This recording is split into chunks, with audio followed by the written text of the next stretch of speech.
இந்த மயிலாடுதுறை மாவட்டத்திலே மட்டுமின்றி தமிழ்நாடு முழுவதும் இன்று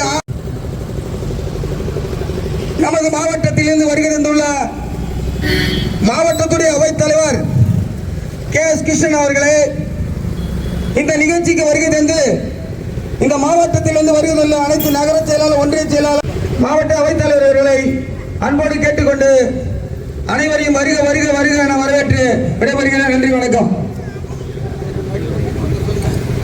அதை நான் வழிமொழிகிறேன். கழகத்தினுடைய கழக பொதுச் செயலாளர் திருமதி அன்னியார் அவர்களின் ஆணைக்கிணங்க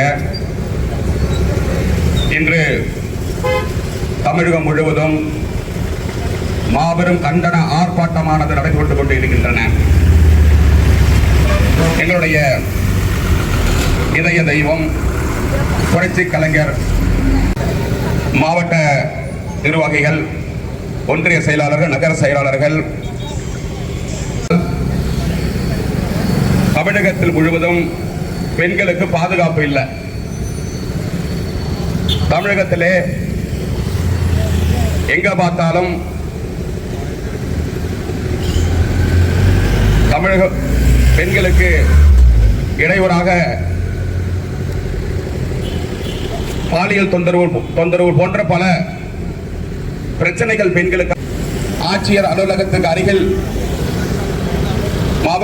மாபெரும் கண்டன ஆர்ப்பாட்டம் நடைபெற்று இருக்கிறது. இந்த ஆர்ப்பாட்டத்தில், அதாவது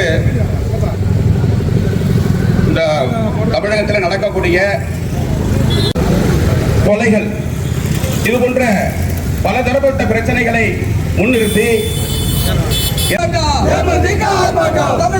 தமிழக அரசு ஓடிப்போ ஓடிப்போ ஓடிப்போ ஓடிப்போ ஓடிப்போ ஓடிப்போ ஓடிப்போ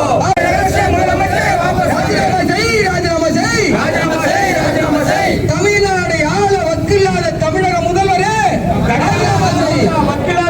முதல்வரே, தமிழக மக்களுக்கு விசாரணை வேண்டும், விசாரணை வேண்டும், விசாரணை வேண்டும், விசாரணை வேண்டும், வெள்ளை அறிக்கை வேண்டும், வெள்ளை அறிக்கை வேண்டும், வெள்ளை அறிக்கை வேண்டும். மக்களுக்கு தந்திடு, தந்திடு, மக்களுக்கு தந்திடு, தந்திடு, மக்களுக்கு தந்திடு, தந்திடு, மக்களுக்கு தந்திடு, தந்திடு, மழை நிவாரண தொகை தந்திடு, மழை நிவாரண தொகை தந்திடு, மழை நிவாரண தொகை தந்திடு, தந்திடு, தந்திடு, தந்திடு, உதவித்தொகை தந்திடு, உதவித்தொகை தந்திடு, பரிசை தந்திடு, உங்கள் பரிசை தந்திடு. துல்லியமாக தினசரி நடப்பு நிகழ்வுகளையும் கல்வி, விளையாட்டு, அரசியல், வாழ்க்கை முறை, மருத்துவம், தொழில்துறை, சினிமா, பொழுதுபோக்கு போன்ற பல்வேறு நிகழ்ச்சிகளையும் உடனுக்குடன் காண கேப்டன் டிவி மற்றும் கேப்டன் நியூஸ் சமூக வலைத்தள பக்கங்களோடு இணைந்திருங்கள். உங்கள் வணிகத்தை கேப்டன் டிவி மற்றும் கேப்டன் நியூஸில் விளம்பரத்தின் மூலம் மேம்படுத்த விருப்பமா? உடனே கீழே கொடுக்கப்படும் எண்ணிற்கு தொடர்பு கொள்ளுங்கள்.